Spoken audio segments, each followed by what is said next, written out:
आवाज जनतेचा। रिसोड विधानसभा निवडणूक जसजशी जवळ येत आहे तसतसा मतदारांचा उल्हास वाढत जातोय। कोण निवडून येणार हा प्रश्न रिसोड विधानसभेतील मुख्य प्रश्न मतदारांच्या समोर आहे।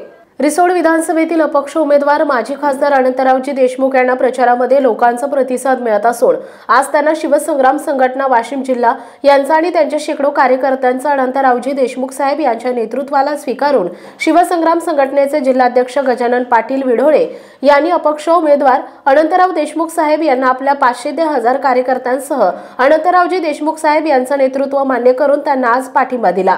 अनंतरावजी देशमुख साहेब यांना लोकांनी रिसोड मतदारसंघात प्रथम पसंती दिलेली दिसून येत आहे। तसेच त्यांच्यावर प्रेम करणारा फार मोठा शेतकरी आणि तरुण वर्ग त्यांच्या प्रचारामध्ये त्यांच्यासोबत मोठ्या संख्येने दिसून येत आहे। आणि आज शिवसंग्राम संघटना वाशिम जिल्हाध्यक्ष गजानन पाटील विढोळे यांनी अपक्ष उमेदवार अनंतरावजी देशमुख यांना आपला पाठिंबा दर्शवला आणि शेकडो कार्यकर्ते घेऊन अपक्ष उमेदवार अनंतरावजी देशमुख यांच्या प्रचाराला सुरुवात केली आहे। यावेळी शिवसंग्राम संघटनेचे जिल्हाध्यक्ष गजानन पाटील विढोळे, जिल्हा सचिव धनंजय पाटील बाजड, युवक जिल्हाध्यक्ष मनोज मुडे, जिल्हा उपाध्यक्ष प्रकाश शिकारे, मालेगाव तालुकाध्यक्ष राजू कुटे, ऑटो युनियन तालुकाध्यक्ष मोहन तायडे, राजुरा सर्कल अध्यक्ष बबन शिंदे, मेडशी सर्कल अध्यक्ष संजय गाडे, तालुका सरचिटणीस भुजंग काळे, मधुकर चाफे, मोतीराम झळके, नवनाथ करवते, खेरडी आत्माराम काळे, गोपाल नागपुरे, रवींद्र आरू, अनिल जाधव, ज्ञानेश्वर लोखंडे, दीपक मापारी, शेलगाव, मानका, राजुरा, शेलू खडसे, मालेगाव, शिरसाळा, सोमठाणा, मुठा, दापुरी, करंजी, ब्राह्मणवाडा,